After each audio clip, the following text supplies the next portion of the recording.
Hi all, welcome back to my YouTube channel. ಎಲ್ಲರೂ ಹೇಗಿದ್ದೀರಾ? ಎಲ್ಲರೂ ಚೆನ್ನಾಗಿದ್ದೀರಾ ಅಂತ ಭಾವಿಸ್ತಾ ಇವತ್ತಿನ ವಿಡಿಯೋನ ಸ್ಟಾರ್ಟ್ ಮಾಡ್ತಾ ಇದ್ದೀನಿ. ನಾನು ನಿಮ್ಮ ಪ್ರೀತಿಯ ಕಾವ್ಯ. ಗುರುವಾರದ ಬ್ಲಾಗ್ ಆಗಿರುತ್ತೆ. ಮಾರ್ನಿಂಗಿಂದನೇ ಬ್ಲಾಗ್ನ ಸ್ಟಾರ್ಟ್ ಮಾಡ್ಕೊಂಡಿದ್ದೀನಿ, ಯಾಕಂದರೆ ಇವತ್ತೊಂದು ಸ್ಪೆಷಲ್ ಡೇ. ಎಷ್ಟು ಬೇಗ ಈ ದಿನ ಬಂದ್ಬಿಡ್ತು ಅಂತ ಅನಿಸುತ್ತೆ ನನಗಂತೂ. ತಮ್ಲೈನ್ ನೋಡಿ ನಿಮಗೆ ಗೊತ್ತಾಗಿರುತ್ತೆ ಇವತ್ತು ಏನು ಅಂತ. ಹಾಗಾಗಿ ಬೆಳಗ್ಗೆನೇ ಎದ್ದು ರೆಡಿಯಾಗಿ ಪೂಜೆನ ಮಾಡ್ಕೊಳ್ಳೋಣ. ಫಸ್ಟು ಯಾವುದೇ ಒಳ್ಳೆ ಕೆಲಸ ಮಾಡಬೇಕಿಂತ ಮುಂಚೆ ಪೂಜೆನ ಮಾಡ್ಕೊಳ್ಳೋದು ನಮ್ಮ ಸಂಪ್ರದಾಯ ಅಂತ ನಂಬಿದ್ದೀನಿ. ಸೊ ಹಾಗಾಗಿ ಬೆಳಗ್ಗೆನೇ ಎದ್ದು ಸ್ನಾನ ಮಾಡಿಕೊಂಡು ಫಸ್ಟು ದೇವ್ರ ಮನೆಗೆ ಬಂದು ದೇವ್ರ ಮನೆಯನ್ನೆಲ್ಲ ನೀಟಾಗಿ ಹಳೆ ಹೂವನ್ನೆಲ್ಲ ತೆಗೆದು ಪೂಜೆ ಮಾಡ್ಕೊಳ್ಳೋಣ ಇವತ್ತು ಅಂತ ಅಂದ್ಬಿಟ್ಟು ಪೂಜೆ ಮಾಡ್ಕೋತಾ ಇದ್ದೀನಿ. ಗುರುವಾರ ಅಂದ್ರೇ ಒಂಥರ ಸ್ಪೆಷಲ್ಲು. ಯಾವ ಗುರುವಾರನೂ ಮಿಸ್ ಇಲ್ದಂಗೆ ಪೂಜೆನ ಮಾಡ್ಕೋತೀನಿ. ಅದೇನೋ ಗೊತ್ತಿಲ್ಲ, ಒಂಥರ ಸೆಂಟಿಮೆಂಟು ಗುರುವಾರದ ಮೇಲೆ. ಯಾಕೆ ಅಂತ ಈ ಬ್ಲಾಗಲ್ಲಿ ತಿಳಿಸ್ತೀನಿ. ವಿಡಿಯೋನ ಕೊನೆವರೆಗೂ ನೋಡಿ, ಈ ಬ್ಲಾಗ್ ನಿಮಗೂ ಇಷ್ಟ ಆಗುತ್ತೆ. ಹಾಗೆಯೇ ಒಂದು ಎಮೋಷ್ನಲ್ ಡೇ ಅಂತಲೂ ಹೇಳ್ಬೋದು. ಒಂಥರ ಇವತ್ತಿನ ದಿನ ತುಂಬ ಸ್ಪೆಷಲ್ ನನಗೆ. ಹಾಗೆ ಇವತ್ತು ದೇವಸ್ಥಾನಕ್ಕೆ ಕೂಡ ಹೋಗಬೇಕು. ಯಾಕೆ ಅಂತ ಅಂದರೆ ಇವತ್ತು ನನ್ನ ಮಗನ ಸ್ಕೂಲಿಗೆ ಕಳಿಸ್ತಾ ಇದ್ದೀವಿ. First day of his school ಅಂತಲೇ ಹೇಳ್ಬೋದು ನಾನು. ಒಂಥರ ಖುಷಿನೂ ಇದೆ, ಒಂಥರ ಬೇಜಾರು ಇದೆ ನನಗೆ. ಒಂಥರ ಎಲ್ಲೂ ಬಿಟ್ಟಿರ್ತಿರ್ಲಿಲ್ಲ. ಅಂದರೆ ಅವನು ಮನೇಲೇ ಯಾವಾಗಲೂ ಇರ್ತಿದ್ದ, ಯಾರ ಜೊತೆನೂ ಅಷ್ಟಾಗಿ ಬಿಟ್ಟಿರಲಿಲ್ಲ. ನಮ್ಮಿಂದ ದೂರ ಅಂತೂ ಯಾವಾಗೂ ಇದ್ದೇ ಇಲ್ಲ ಅವನು. ಆದರೂ ಇವತ್ತು ಅವನ್ನ ಎಷ್ಟು ಒಂದು 3 hours ಅಷ್ಟೇ, ಆದ್ರೂ ಒಂಥರ ಮನಸ್ಸಿಗೆ ಬೇಜಾರು, ಒಂಥರ ಖುಷಿ. ಎಷ್ಟು ಬೇಗ ನನ್ನ ಮಗ ದೊಡ್ಡವನಾಗ್ಬಿಟ್ಟ, ಸ್ಕೂಲ್ಗೆ ಹೋಗೋಷ್ಟು ದೊಡ್ಡವನಾಗ್ಬಿಟ್ಟ. ಇವಾಗ ತಾನೇ ಅವನ್ನ ಕೈ ಇಟ್ಕೊಂಡಿದ್ದೆ, ಅವನ ಜೊತೆ ಆಡ್ತಿದ್ವಿ. ಅದೆಲ್ಲ ಒಂಥರ ಮೆಮೊರೀಸ್ ಅಂತಲೇ ಹೇಳ್ಬೋದು. ಹಾಗೆಯೇ ಇವತ್ತು ಒಂದು ಸ್ಕೂಲಿಗೆ ಕಳಿಸ್ತಾ ಇದ್ದೀವಿ. ಸ್ಕೂಲ್ ಅಂತ ಅಂದರೆ ಪ್ಲೇ ಹೋಮ್ಗೆ ಹಾಕಿದ್ದೀವಿ. ಬಿಕಾಸ್ ಆಫ್ ಅವನು ಸ್ವಲ್ಪ ಮಿಂಗಲ್ ಆಗಲಿ. ಈಗ ಏನಂದರೆ ಬ್ಯಾಂಗ್ಳೂರಲ್ಲಿ ನಾವು ಮಕ್ಕಳನ್ನ ಅಷ್ಟಾಗಿ ಆಚೆ ಬಿಡಲ್ಲ. ಆಟಾಡ್ಲಿಕ್ಕಾಗಲಿ ಯಾವುದಕ್ಕೆ ಒಂದಕ್ಕಾಗಲಿ ಒಬ್ಬರನ್ನೇ ಆಚೆ ಕೂಡ ನಾವು ಎಲ್ಲೂ ಕಳಿಸಲ್ಲ. ನಾವು ಯಾವತ್ತೂ ತುಂಬ ಪ್ರೊಟೆಕ್ಟಿವ್ ಆಗಿ ಮಕ್ಕಳನ್ನ ಬೆಳೆಸ್ತಾ ಇದ್ದೀವಿ. ಬ್ಯಾಂಗ್ಳೂರಲ್ಲಿ ಇದ್ದೀವಿ ಅಂತಂದರೆ ನಾವು ಪ್ರೊಟೆಕ್ಟಿವ್ ಆಗಿ ಇರಲೇಬೇಕು. ಹಾಗಾಗಿ ಇವತ್ತು ಅವನ ಸ್ವಲ್ಪ ಬೇಗನೆ ಆಗ್ತಾಯಿದ್ದೀವಿ. ಬಿಕಾಸ್ ಸ್ವಲ್ಪ ಅವನು ಮಿಂಗಲ್ ಆಗಲಿ, ಎಲ್ಲರ ಜೊತೆ ಸ್ವಲ್ಪ ಅಭ್ಯಾಸ ಆಗಲಿ ಅಂತ ಪ್ಲೇ ಹೋಮ್ಗೆ ಹಾಕಿದ್ದೀವಿ. ಪ್ಲೇ ಹೋಮ್ ಕಮ್ ಸ್ಕೂಲ್ ಥರನೇ ಇದೆ, ತುಂಬ ಚೆನ್ನಾಗಿದೆ. ನಮಗೆ ಪರ್ಸ್ನಲಿ ಇಷ್ಟ ಆಯಿತು ಮತ್ತು ತುಂಬ ಹತ್ತಿರ ಇದೆ, ಅದಕ್ಕೋಸ್ಕರ ಅವನ್ನ ಹಾಕ್ತಾಯಿದ್ದೀವಿ. ಸೊ ಫಸ್ಟ್ ಡೇ ಆಫ್ ಈ ಸ್ಕೂಲ್ ಅಂತಲೇ ಹೇಳ್ಬೋದು ನಾನು. ತುಂಬಾ ಖುಷಿ ಇದೆ, ಆದರೆ ಹೇಗಿರ್ತಾನೆ, ಏನು ಮಾಡ್ತಾನೆ ಅನ್ನೋ ಭಯ ಅಂತೂ ಅಷ್ಟೇ ಇದೆ ನನಗೆ. ಸ್ಕೂಲು ಅಂತಲೇ ಅಂದರೆ ಅದೊಂದು ಬಿಗ್ ಸ್ಟೆಪ್ ನಮ್ಮ ಮಕ್ಕಳಿಗೆ. ಯಾರಾದರೂ ತಾಯಂದಿರು ಇರ್ತಾರಲ್ಲ, ಅವ್ರಿಗೆ ಈ ಫೀಲ್ ಹೇಗಿರುತ್ತೆ ಅಂತ ಪಕ್ಕಾ ಗೊತ್ತಿರುತ್ತೆ. ಯಾರಾದರೂ ತಾಯಂದಿರು ಈ ವಿಡಿಯೋ ನೋಡ್ತಾ ಇದ್ದೀರಾ ಅಂದರೆ ನೀವು ಯಾವ ಥರ ಫೀಲ್ ಮಾಡ್ಕೊಂಡಿದ್ರಿ, ಏನು ಮಾಡಿದ್ರಿ ಅಂತ ನನಗೆ ಕಮೆಂಟ್ ಬಾಕ್ಸಲ್ಲಿ ತಿಳಿಸಿ ಮರಿಬೇಡಿ, ಆಯಿತಾ? ತಾಯಂದಿರಿಗೆ ಅಂತಲೇ ಹೇಳ್ತಾ ಇಲ್ಲ ನಾನು, ಬಟ್ ಸ್ಪೆಷಲಿ ತಾಯಂದಿರು ಸ್ವಲ್ಪ ಅಟ್ಯಾಚ್ ಆಗಿರ್ತಾರೆ ಮಕ್ಕಳ ಜೊತೆ. ತಂದೆಯಂದಿರೂ ಅಟ್ಯಾಚ್ ಆಗಿರ್ತಾರೆ. ಇವೊಂದು ನನ್ನ ಹಸ್ಬೆಂಡ್ ಸಖತ್ ಅಟ್ಯಾಚು. ನನಗಿಂತ ಜಾಸ್ತಿ ಅವರೇ ಭಯ ಪಡ್ತಿದ್ರು. ಒಂಥರ ಏನು ಮಾಡ್ತಾನೋ, ಹೇಗಿರ್ತಾನೋ, ಏನು ಮಾಡ್ತಾನೆ ಅನ್ನೋ ಥರ ಇದ್ದರು. ನಮ್ಮ ಮಕ್ಕಳು ನಮ್ಗೆ ಯಾವತ್ತೂ ತುಂಬಾ ಸ್ಪೆಷಲ್ ಅಲ್ವಾ? ಹಾಗೆಯೇ ಇವತ್ತು ಒಂದು ಸ್ಕೂಲಿಗೆ ರೆಡಿ ಮಾಡೋಣ ಅಂತ ಈ ಪೂರ್ತಿ ದಿನ ಒಂದು ಸ್ಕೂಲ್ಗೆ ಕಳ್ಸೋದ್ರಿಂದ ಹೇಗೆ ಬರೋವರೆಗೂ ಹೇಗಿರುತ್ತೆ ಒಂದು ದಿನಚರಿ ಅಂತ ನಾನೊಂದು ಸಣ್ಣ ಮೆಮೊರಿನ ಮಾಡ್ಕೊಳ್ಳೋಣ ಅಂತ ಈ ವಿಡಿಯೋನ ಬ್ಲಾಗ್ನ ಮಾಡ್ಕೋತಾ ಇದ್ದೀನಿ. ಏನೇ ಮೊದಲೇ ಹೇಳ್ದಂಗೆ ಗುರುವಾರ ಯಾಕೆ ಸ್ಪೆಷಲ್ ಅಂತ ಅಂದರೆ ನನ್ನ ಮಗ ಹುಟ್ಟಿದ್ದು ಗುರುವಾರ. ಅವನ ಸ್ಕೂಲಿಗೆ ಸೇರಿಸ್ತಾ ಇದ್ದೀವಿ ಗುರುವಾರ. ತುಂಬ ದಿನದಿಂದ ಮುಂದಕ್ಕೆ ಹಾಕ್ಕೊಂಡು ಬರ್ತಾನೆ ಇದ್ವಿ. ಬಿಕಾಸ್ ಅವನಿಗೆ ಅಕ್ಷರಾಭ್ಯಾಸ ಎಲ್ಲ ಸ್ವಲ್ಪ ಲೇಟ್ ಆಗೋಯಿತು. ಸ್ಕೂಲೆಲ್ಲ ಸ್ಟಾರ್ಟಾಗಿ ಆಲ್ಮೋಸ್ಟ್ 1.5 ತಿಂಗಳು ಆಯಿತು. ಅವಾಗೇ ಕೇಳಿಕೊಂಡು ಅಡ್ಮಿಷನ್ ಎಲ್ಲ ಮಾಡ್ಕೊಂಡು ಬಂದಿದ್ವಿ. ಬಟ್ ಆದರೆ ಅವನ್ನ ಕಳ್ಸೋಕ್ಕೆ ಸ್ವಲ್ಪ ಡಿಲೇ ಮಾಡಿದ್ವಿ. ಯಾಕಂದರೆ ಒಂದು ಅಕ್ಷರಾಭ್ಯಾಸ ಏನೂ ಮಾಡಿರಲಿಲ್ಲ. ಫಸ್ಟ್ ಸ್ಟೆಪ್ ಏನಂದರೆ ಪ್ಲೇ ಹೋಮ್ಗೆ ಹಾಕಿದ್ರು ಏನೇ ಕಲಿಸೋದು ಅಂತಂದ್ರೇ ಸ್ಕೂಲ್ ಅಲ್ವಾ. ಸೊ ಕಳಿಸ್ತಾ ಇದ್ದೀವಿ ಅನ್ನುವಾಗ ಅಕ್ಷರಾಭ್ಯಾಸ ಮಾಡಿಸೇ ಕಳಿಸೋಣ ಅಂತ ನನ್ನ ಮೈಂಡಲ್ಲಿ ಇತ್ತು. ಹಾಗಾಗಿ ಅವನ್ನ ಹಾಕಿರಲಿಲ್ಲ. ಹಾಗೆ ಅಕ್ಷರಾಭ್ಯಾಸ ಲಾಸ್ಟ್ ವೀಕ್ ತಾನೇ ಮುಗಿಸ್ಕೊಂಡು ಬಂದ್ವಿ. ಸೊ ಒಂದು ಮಂಡೇ ಕಳಿಸೋಣ, ಟ್ಯೂಸ್ಡೇ ಕಳಿಸೋಣ, ಇವತ್ತು ಕಳಿಸೋಣ ಅಂದ್ಕೊಂಡು ಫೈನಲಿ ಗುರುವಾರ ಕಳಿಸ್ತಾ ಇದ್ದೀವಿ. ಯಾಕಂದರೆ ಅವನು ಹುಟ್ಟಿದ ಗುರುವಾರ ಹೇಳಿದ್ನಲ್ಲ, ಸ್ವಲ್ಪ ಸೆಂಟಿಮೆಂಟ್ ನಮಗೆ ಗುರುವಾರದ ಮೇಲೆ. ಯಾಕಂದರೆ ರಾಯರ ವಾರ. ಹಾಗಾಗಿ ಇವತ್ತು ರಾಯರ ದೇವಸ್ಥಾನಕ್ಕೂ ಹೋಗೋಣ ಅಂತ ಅಂದ್ಬಿಟ್ಟು ಸ್ವಲ್ಪ ಬೇಗನೆ ಎಬ್ಬಿಸಿದ್ದೆ. ಅವನಿಗೆ ಪಾಪ ಎದ್ದೇಳಲಿಕ್ಕೂ ಆಗ್ತಾ ಇರಲಿಲ್ಲ. ಏನಂದರೆ ಅವನು ಯಾವಾಗ್ಲೂ ಸ್ವಲ್ಪ ಲೇಟ್, ಮಕ್ಕಳಂದರೆ ಗೊತ್ತಲ್ವಾ, ಸ್ವಲ್ಪ ಲೇಟಾಗಿ ಎದ್ದೇಳ್ತಾರೆ. ಹಾಗೇ ಅವನು ಕೂಡ ಸ್ವಲ್ಪ ಎದ್ದೇಳಲಿಕ್ಕೆ ತುಂಬ ಹಿಂಸೆ ಪಡ್ತಿದ್ದ, ಎದ್ದೇಳಕ್ಕೆ ಅಳ್ತಿದ್ದ. ಸ್ವಲ್ಪ ಹೊತ್ತಾದಮೇಲೆ ಅವನೇ ಸರಿ ಹೋಗ್ತಾನೆ ಅಂದ್ಬಿಟ್ಟು ನಾನು ಸ್ವಲ್ಪ ರೆಡಿ ಆಗಿಬಿಡೋಣ, ಆಮೇಲೆ ಅವನಿಗೆ ಸ್ವಲ್ಪ ಸೆಲ್ಫ್ ಕೇರ್ನ ಮಾಡ್ಕೋತಾ ಇದ್ದೀನಿ. ಆಮೇಲೆ ಅವನ್ನ ಕರ್ಕೊಂಡೋಗಿ ಸ್ನಾನ ಎಲ್ಲ ಮಾಡಿಸಿ ರೆಡಿ ಮಾಡೋಣ ಅಂತ ಅಂದ್ಬಿಟ್ಟು ಇವಾಗ ಅಂದರೆ ಒಂದು 7 ಆಗಿದೆ. ಇವಾಗ ಬೇಗನೆ ಹೋದರೆ ರಾಯರ ದೇವಸ್ಥಾನದಲ್ಲಿ ಜನ ಅಷ್ಟಿರಲ್ಲ. ಆಮೇಲೆ ಹಂಗೆ ಹೋದರೆ ಜನ ಇರ್ತಾರೆ. ಮತ್ತು ಅವ್ನಿಗೆ ಸ್ಕೂಲ್ಗೂ ಕೂಡ ಲೇಟ್ ಆಗುತ್ತೆ. ಟೈಮಿಂಗ್ಸು 9:30ಗೆ ಇದೆ. ಅವ್ನಿಗೆ ಬಂದು ಟಿಫನ್ ಎಲ್ಲ ಮಾಡಿಸಿ ಕಳಿಸಿ ಲೇಟ್ ಆಗಿಬಿಡುತ್ತೆ ಅಂತ ಅಂದ್ಬಿಟ್ಟು ಹೆಂಗೋ ಸಮಾಧಾನ ಎಲ್ಲ ಮಾಡಿ ಅವನ್ನ ಎಬ್ಬಿಸಿದ್ವಿ. ಆದರೂ ಸ್ವಲ್ಪ ರಾಂಗ್ ಆಗಿದ್ದ, ಬೆಳಗ್ಗೆನೆ ಮೂಡ್ ಆಫ್ ಮಾಡ್ಕೊಂಡಿದ್ದ. ಇಷ್ಟು ಬೇಗ ಎಬ್ಬಿಸ್ಬಿಟ್ರು ಅಂತನೋ ಏನೋ ತುಂಬ ಕಿರಿಕಿರೀಲಿ ಎದ್ದ. ಇವತ್ತು ಎಣ್ಣೆ ಹಾಕ್ಸ್ಕೊತಾ ಇರಲಿಲ್ಲ, ಸ್ನಾನ ಮಾಡ್ಸೋಕ್ಕೆ ಬಾ ಅಂದರೆ ಬರ್ತಾ ಇರಲಿಲ್ಲ. ಅವ್ನ ಕ್ಯೂಟ್ನೆಸ್ ನೋಡಿದ್ರೇ ನಂಗೊಂಥರ ಖುಷಿ ಆಗುತ್ತೆ.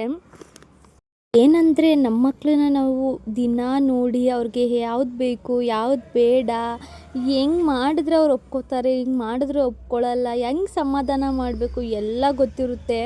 ಆದರೆ ಇವತ್ತು ಅವನ್ನ ಎಲ್ಲೋ ಬೇರೆ ಕಡೆ ನಮ್ಗೆ ಗೊತ್ತಿಲ್ಲದೆ ಇರೋರ ಹತ್ರ ಬಿಟ್ಟು ಅವನು ಹೇಗೆ ನೋಡ್ಕೋತಾರೆ, ಹೇಗಿರ್ತಾನೆ ಅನ್ನೋ ಒಂದು ಕ್ವೆಶ್ಚನ್ ಮಾರ್ಕ್ ನಮ್ಮ ಮೈಂಡಲ್ಲಿ ಯಾವಾಗಲೂ ಇದ್ದೇ ಇರುತ್ತೆ. ಅದೊಂದು ನನಗೆ ತುಂಬ ಇತ್ತು ಇವತ್ತು. ಒಂಥರ ಸಖತ್ ಬೇಜಾರು ಆಗ್ತಿತ್ತು. ಏನು ಮಾಡ್ತಾನೆ ಅನ್ನೋ ಫೀಲಲ್ಲೇ ಇದ್ದೆ. ಹಾಗೆ ಸ್ನಾನ ಎಲ್ಲ ಮಾಡಿಸ್ಕೊಂಡು ಅವನಿಗೂ ಕೂಡ ರೆಡಿ ಮಾಡಿ ಇವತ್ತು ನನ್ನ ಬಾಯ್ ರೆಡಿ ಆಗಿಬಿಟ್ಟಿದ್ದಾನೆ. ನೋಡಿ ಎಷ್ಟು ಕ್ಯೂಟಾಗಿ ಕಾಣ್ತಿದ್ದಾನೆ ಇವತ್ತು. ಏನೇ ಆಗಲೇ ಎಲ್ಲ ಕ್ಲೀನ್ ಮಾಡಿ ಹೂವನ್ನೆಲ್ಲ ಇಟ್ಟು ರೆಡಿ ಮಾಡಿಟ್ಟಿದ್ದೆ. ಸ್ವಲ್ಪ ನೈವೇದ್ಯಕ್ಕೆ ಹಾಲನ್ನ ತೊಗೊಂಡು ಬರೋಣ ಅಂತ ಹೋಗಿ ಅವನು ಕೂಡ ಎಲ್ಲ ರೆಡಿ ಮಾಡಿ ಇವಾಗ ಪೂಜೆನ ಮಾಡ್ಕೊಂಡ್ಬಿಟ್ಟು ದೇವಸ್ಥಾನಕ್ಕೆ ಹೊರಡೋಣ ಅಂತ ಅಂದ್ಬಿಟ್ಟು ಪೂಜೆನ ಮಾಡ್ಕೋತಾ ಇದ್ದೀನಿ. ಫಸ್ಟ್ ಬೇರೆ ಎಲ್ಲ ಕೆಲಸ ಮುಗಿದ್ಬಿಟ್ರೆ ಪೂಜೆ ಮಾಡೋಕ್ಕೆ ಸರಿ ಹೋಗುತ್ತೆ. ಅವನು ಸ್ವಲ್ಪ ರೆಡಿ ಆಗಬೇಕಿತ್ತಲ್ವ, ಸ್ವಲ್ಪ ಹೊತ್ತು ಅವನ್ನ ಎಬ್ಬರಿಸಿ ಮೂಡನ್ನ ಸರಿ ಮಾಡಿದ್ರೆ ಆಮೇಲೆ ನಾವು ಎಲ್ಲ ಕೆಲಸ ಮಾಡ್ಕೊಳ್ಳೋಕೆ ಸರಿ ಹೋಗುತ್ತೆ. ಹಾಗಾಗಿ ಸ್ವಲ್ಪ ನಾನು ಕೂಡ ರೆಡಿ ಆಗಿಬಿಟ್ಟು ಬಂದು ಇವಾಗ ದೀಪನ ಹಚ್ಚಿ ಪೂಜೆನ ಮಾಡ್ಕೋತಾ ಇದ್ದೀನಿ. ದೇವರಲ್ಲಿ ನಾನು ಕೇಳ್ಕೊಳ್ಳೋದು ಇಷ್ಟೇ, ನನ್ನ ಮಗನಿಗೆ ಒಳ್ಳೆ ವಿದ್ಯೆ ಬುದ್ಧಿ ಆಯುಷ್ಯು ಆರೋಗ್ಯ ಕೊಟ್ಟು ಕಾಪಾಡಲಿ ಅನ್ನೋದು ಅಷ್ಟೇ ಎಲ್ಲರ ತಾಯಿಯಂದಿರ ಬೇಡಿಕೆ ಆಗಿರುತ್ತೆ. ಅದೇ ಬೇಡಿಕೆನ ನಾನು ಇವತ್ತು ಆ ದೇವ್ರ ಮುಂದೆ ಕೇಳ್ಕೊತಾ ಇದ್ದೀನಿ. ಬಿಟ್ಟರೆ ಬೇರೆ ಏನೂ ಬೇಡ. ಅವನೇ ನಮ್ಮ ಜಗತ್ತು, ಅವನಿಗೆ ಒಂದು ಜಗತ್ತು, ಅವನ ಕಾಲ ಮೇಲೆ ಅವ್ನು ನಿಂತ್ಕೊಳ್ಳಿ ಅನ್ನೋದು ಅಷ್ಟೇ ಎಲ್ಲರ ತಂದೆ ತಾಯಿಯಂದಿರ ಆಸೆ. ಹಾಗೆ ಆಶೀರ್ವಾದ ಕೂಡ, ನಮ್ಮ ಆಶೀರ್ವಾದ ಯಾವಾಗಲೂ ನಮ್ಮ ಮಕ್ಕಳ ಮೇಲೆ ಇದ್ದೇ ಇರುತ್ತೆ.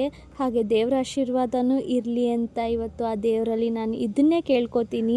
ಆ ದೇವರಲ್ಲಿ ಅದನ್ನು ಬೇಡ್ಕೋತಾ ನಮ್ಮ ಮನಸ್ಸಲ್ಲಿರೋ ಕೋರಿಕೆನ ದೇವ್ರ ಮುಂದೆ ಇಟ್ಟು ದೇವ್ರಿಗೆ ಕೂಡ ನಮಸ್ಕಾರ ಮಾಡಿಕೊಂಡು ಪೂಜೆನ ಮುಗಿಸ್ಕೊಂಡೆ. ನಾನು ಈ ಥರ ಸಿಂಪಲ್ಲಾಗೇ ಪೂಜೆ ಮಾಡ್ಕೋತೀನಿ. ನನಗೆ ಇಷ್ಟೇ ಸಾಕು, ನೆಮ್ಮದಿ ಸಮಾಧಾನ ಇದರಲ್ಲೇ ಸಿಗುತ್ತೆ. ತುಂಬ ಆಡಂಬರ ಅದು ಇದು ಅಂತ ನನಗೇನಷ್ಟು ಇಷ್ಟ ಆಗಲ್ಲ. ಈ ಥರನೇ ಸಿಂಪಲ್ಲಾಗಿ ಪೂಜೆನ ಮಾಡ್ಕೊಂಡಿದ್ದೆ. ಹಾಗೆ ಪೂಜೆ ಎಲ್ಲ ಮುಗೀತು. ಇನ್ನು ಟಿಫನ್ ಕೂಡ ಏನೂ ಮಾಡ್ಕೊಂಡಿರಲಿಲ್ಲ. ಫಸ್ಟು ದೇವಸ್ಥಾನಕ್ಕೆ ಹೋಗಿ ಬಂದುಬಿಡೋಣ ಅಂತ ಅಂದ್ಕೊಂಡು ಹೋಗೋಣ ಅಂತ ಹೊರಟಿದ್ದೀವಿ.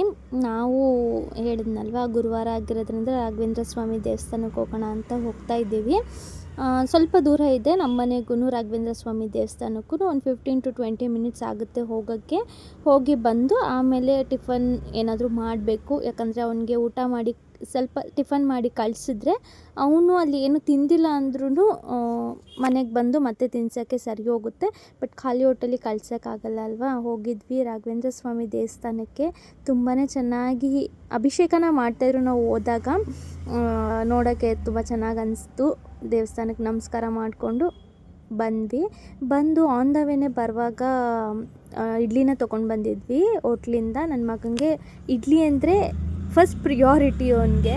ಸೊ ಅವನಿಗೆ ಇವತ್ತು ಸ್ವಲ್ಪ ಮೂಡ್ ಆಫ್ ಬೇರೆ ಆಗಿದ್ದ, ಹಾಗಾಗಿ ಇಡ್ಲಿನೇ ತೊಗೊಂಡು ಬಂದು ಅವನಿಗೂ ತಿನ್ನಿಸಿ ಇವಾಗ ಸ್ವಲ್ಪ ಲಂಚ್ ಬಾಕ್ಸ್ನ ಪ್ಯಾಕ್ ಮಾಡೋಣ. ಅವ್ನಿಗೆ ಏನಾದರೂ ಸ್ನ್ಯಾಕ್ಸ್ ಥರ ಪ್ಯಾಕ್ ಮಾಡಿದ್ರೆ ಅಲ್ಲೇನಾದರೂ ಹೊಟ್ಟೆ ಹಸಿವಾದರೆ ಅವನು ತಿನ್ಕೊಳ್ಳಿ ಅಂತ. ನನಗೆ ಈ ಲಂಚ್ ಬಾಕ್ಸ್ ತುಂಬಾ ಇಷ್ಟ. ಈ ಲಂಚ್ ಬಾಕ್ಸ್ನ ತುಂಬ ಹುಡುಕಿ ನಾನು ಈ ಲಂಚ್ ಬಾಕ್ಸ್ನ ನನ್ನ ಮಗನಿಗೆ ಬೇಕೇ ಬೇಕು ಅಂತ ಆರಿಸ್ಕೊಂಡು ತೊಗೊಂಡಿದ್ದೀನಿ. ಒಂಥರ ಚೆನ್ನಾಗಿದೆ ನೋಡೋಕ್ಕೆ, ಕ್ಯೂಟಾಗಿ. ಹಾಗೆಯೇ ಕಂಪಾರ್ಟ್ಮೆಂಟ್ ನೋಡಿದ್ರಲ್ಲ, ಈ ಥರ ಕಂಪಾರ್ಟ್ಮೆಂಟ್ ಇರೋದೇ ನನಗೆ ಲಂಚ್ ಬಾಕ್ಸ್ ಬೇಕಿತ್ತು. ಯಾಕಂದರೆ ಸಪ್ರೇಟಾಗಿ ಹಾಕಿದ್ರೆ ಅವ್ನಿಗೆ ಏನು ಬೇಕೋ ಅದನ್ನು ತಿಂತಾನೆ, ಮಿಕ್ಕಿದ್ದು ಹಂಗೆ ಬಾಕ್ಸಲ್ಲಿ ಇಟ್ಕೊಂಡು ಬರ್ಬೋದು. ಒಂದೇ ಬಾಕ್ಸ್ ಕಂಪಾರ್ಟ್ಮೆಂಟ್ ಇದ್ದರೆ ಅದು ಅಷ್ಟು ಎಲ್ಲನೂ ಒಂದೇ ಕಡೆ ಆಗಿಬಿಡುತ್ತೆ, ಮತ್ತು ಅವ್ನು ಏನು ಬೇಕೋ ಅದು ತಿನ್ನೋಕ್ಕೆ ಸರಿ ಹೋಗಲ್ಲ ಅಂತ ಅಂದ್ಬಿಟ್ಟು ಇವತ್ತು ಅವ್ನು ಲಂಚ್ ಬಾಕ್ಸಿಗೆ ಕೇಕ್ ಮತ್ತು ಪಪ್ಪಾಯನ ಕಟ್ ಮಾಡಿ ಹಾಕ್ತಾಯಿದ್ದೀನಿ. ಯೂಶ್ವಲಾಗಿ ಅವನೇ ಎತ್ಕೊಂಡು ಫ್ರೂಟ್ಸ್ನಾಗಲಿ ಏನಾಗಲಿ ತಿನ್ನಲ್ಲ, ಕೈಗೆ ಕೊಟ್ಟರೆ ಸ್ವಲ್ಪ ತಿಂತಾನ ಏನೋ ನೋಡಬೇಕಷ್ಟೇ. ಇವತ್ತು ಲಂಚ್ ಬಾಕ್ಸ್ ಖಾಲಿ ಆಗುತ್ತಾ ಏನು ಅಂತ ಗೊತ್ತಿಲ್ಲ, ಬಟ್ ಖಾಲಿ ಆಗಿಲ್ಲ ಅಂದರೂ ಪರವಾಗಿಲ್ಲ. ಮಕ್ಕಳ ಜೊತೆ ಏನಾದರೂ ತಿನ್ನುವಾಗ ಇರಲಿ ಸ್ನ್ಯಾಕ್ಸ್ ಅಂತ ಹಾಕ್ತಾಯಿದ್ದೀನಿ. ಸೊ ಹಾಗೆ ಒಂದು ಬಿಸ್ಕೆಟ್ನ ಕೂಡ ಹಾಕಿದ್ದೆ. ಹಾಗೆ ಅವನಿಗೆ ಸ್ಕೂಲಿಗೆ ಅಂತ ಬ್ಯಾಗ್ ಪ್ಯಾಕಿಂಗ್ನ ಮಾಡ್ತಾಯಿದ್ದೀನಿ.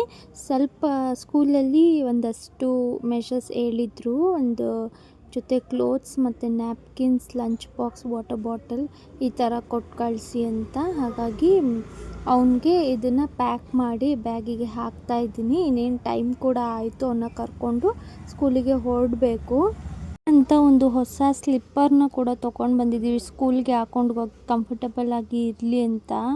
ಅದು ಕ್ರಾಕರ್ಸ್ ತೊಗೊಂಡು ಬಂದು, ಯಾವಾಗಲೂ ಅವ್ನು ಕ್ರಾಕರ್ಸೇ ಹಾಕೋದು. ಅವನಿಗೆ ಇದು ಅಷ್ಟು ಇಷ್ಟ ಆಗಿಲ್ಲ, ಒಂದು ಹಳೆಯ ಕ್ರಾಕರ್ಸೇ ಬೇಕು, ನನಗೆ ಇದು ಬೇಡ ಅಂತ ಹಠ ಮಾಡ್ತಿದ್ದ. ನಂಗೆ ಅದು ಬೇಡ, ನನಗೆ ಅದೇ ರೆಡ್ ಕಲರ್ ಇದೆ ಅದು, ಅವ್ನಿಗೆ ಅದು ಇಷ್ಟ ತುಂಬ. ಎಲ್ಲೋದ್ರೂ ಅದನ್ನು ಹಾಕ್ಕೊಂಡು ಹೋಗ್ತಾನೆ. ಅದು ಸ್ವಲ್ಪ ಹಳೇದಾಗಿತ್ತು, ಹಾಗಾಗಿ ಇದನ್ನು ಹೊಸದು ತೊಗೊಂಡು ಬಂದಿದ್ವಿ. ಅವ್ನಿಗೆ ಅದು ಇಷ್ಟನೇ ಆಗ್ತಿಲ್ಲ, ಅದು ನಂಗೆ ಬೇಡ, ನಂಗೆ ಅದೇ ಬೇಕು ಅಂತ ಹಠ ಮಾಡಿ ಕುತ್ಕೊಂಡ. ಕೊನೆಗೆ ಇನ್ನೇನು ಮಾಡೋದು ಅಂತ ಅಂದ್ಬಿಟ್ಟು ಅದನ್ನೇ ಬೇರೆದನ್ನ ಹಾಕ್ಕೊಂಡು ಕರ್ಕೊಂಡು ಹೋದ್ವಿ. ಏನು ಫುಲ್ ಜೋಶಾಗಿ ಆಟ ಆಡಿಕೊಂಡು ಹೇಗಿದ್ದನ್ನು ನೋಡಿ, ಫೋಟೋ ಹೊಡ್ಸ್ಕೊಳ್ಳೋ ಒಂದು ಫೋಟೋ ಇರಲಿ ಅಂತ ಅಂದರೆ ಬ್ಯಾಗು ಕೂಡ ಹಾಕೋತಿರಲಿಲ್ಲ, ಫೋಟೋ ಕೂಡ ಹೊಡ್ಸ್ಕೊತಾ ಇರಲಿಲ್ಲ. ಇವಾಗೆಲ್ಲ ಆಟ ಆಡ್ತೀಯ, ಆಮೇಲೆ ಇದೆ ನಿಂಗೆ ಅಳ್ತೀಯ ಪಕ್ಕ ಸ್ಕೂಲ್ಗೆ ಒಳಗಡೆ ಹೋಗುವಾಗ ಅಂತ ಅಂದ್ಕೊಂಡ್ವಿ. ಆದರೆ ಇವನು ಒಂಥರ ಹೆಂಗೆ ಮಾಡ್ದ ಅಂತಂದರೆ, ಸ್ಕೂಲ್ ಒಳಗಡೆ ಬಿಟ್ಟಿದ ತಕ್ಷಣ ಸುಮ್ಮನೆ ಹೋಗ್ಬಿಟ್ಟ. ಅವ್ನು ಹಂಗೆ ಹೋಗ್ತಾನೆ ಅಂತ ನಾನು ಅಂದ್ಕೊಂಡೇ ಇರಲಿಲ್ಲ. ಆಮೇಲೆ ಟೀಚರ್ ಕಾಲ್ ಮಾಡಿದರು, ಸ್ವಲ್ಪ ಹೊತ್ತು 1 hour 2 hour ಆದಮೇಲೆ ಕಾಲ್ ಮಾಡಿದರು. ಫಸ್ಟ್ ಡೇ ಅಲ್ವಾ, ಸ್ವಲ್ಪ ಬೇಗ ಕರ್ಕೊಂಡೋಗಿ, ಯಾಕೋ ತುಂಬ ಅಳ್ತಿದ್ದಾನೆ ಅಂತಂದರು. ನಾನು ಹೋಗಿ ಕರ್ಕೊಂಡು ಬಂದೆ 1-2 hours ಆದಮೇಲೆ. ಫುಲ್ ಸಖತ್ತಾಗಿ ಹೊತ್ತು ಕಣ್ಣೆಲ್ಲ ಒಂಥರ ಆಗ್ಬಿಟ್ಟಿತ್ತು ಅವನದಂತೂ. ಹಾಗೆಯೇ ಯೂನಿಫಾರ್ಮ್ ಕೂಡ ಕೊಟ್ಟರು, ಅದನ್ನು ಕೂಡ ಇಸ್ಕೊಂಡು ಅವನು ಕೂಡ ಮನೆಗೆ ಕರ್ಕೊಂಡು ಬಂದೆ. ಇವತ್ತಿನ ಬ್ಲಾಗ್ನ ನಾನು ಇಲ್ಲಿಗೆ ಎಂಡ್ ಮಾಡ್ತಾ ಇದ್ದೀನಿ. ಇವತ್ತು ನನ್ನ ಮಗನ ಸ್ಕೂಲ್ 1 ಡೇ ಬ್ಲಾಗ್ ಹೇಗಿತ್ತು ಅಂತ ಕಮೆಂಟ್ ಬಾಕ್ಸಲ್ಲಿ ಕಮೆಂಟ್ ಮಾಡಿ. ಹಾಗೆ ವಿಡಿಯೋ ಇಷ್ಟ ಆಗಿದೆ ಅಂದರೆ ಲೈಕ್ ಆ್ಯಂಡ್ ಶೇರ್ ಮಾಡಿ. ಹಾಗೆ ನನ್ನ ಚಾನಲ್ನ ಯಾರು ಸಬ್ಸ್ಕ್ರೈಬ್ ಮಾಡ್ಕೊಂಡಿಲ್ಲ, ಹಂಗೆ ನೋಡ್ತಾ ಇದ್ದೀರಾ ಅಂದರೆ ಹೋಗಿ ಸಬ್ಸ್ಕ್ರೈಬ್ ಕೂಡ ಮಾಡ್ಕೊಳ್ಳಿ.